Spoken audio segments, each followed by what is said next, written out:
You know, you don't have to look very far to see pain and suffering all around the world. You can see it in your neighborhood, you can see it in your city.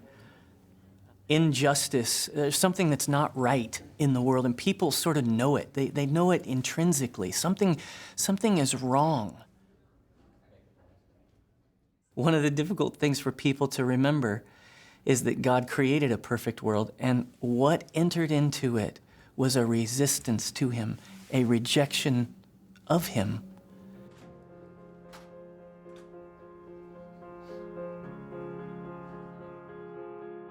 I think it might be instructive to understand that there are several forces at work in the world.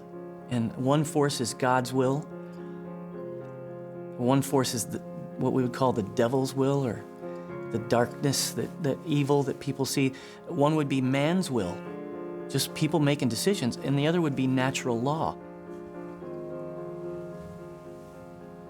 There's viruses, there are earthquakes, all this stuff, and people ask the question, well, why doesn't God just get rid of all the bad things? Well, there's an enemy who's out there who is really trying to kill and steal and destroy.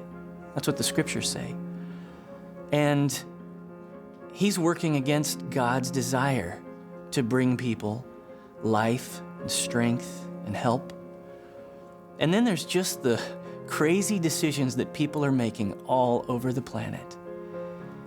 And when you realize that all those things are happening at the same time, sometimes you're not sure what the source of the suffering really is. We had a situation just in my son's high school this last week where a girl died because she was in a car wreck.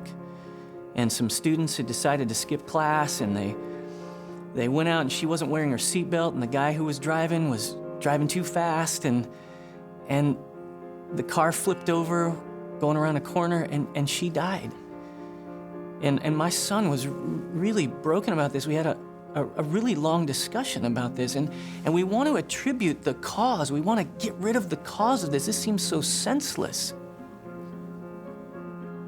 Suffering is here, and the role of Jesus, he came to identify with our suffering. He was the beginning of a solution, and the solution is the message of life and peace and grace and mercy for people's lives to deal with the struggle that we're in between good and evil.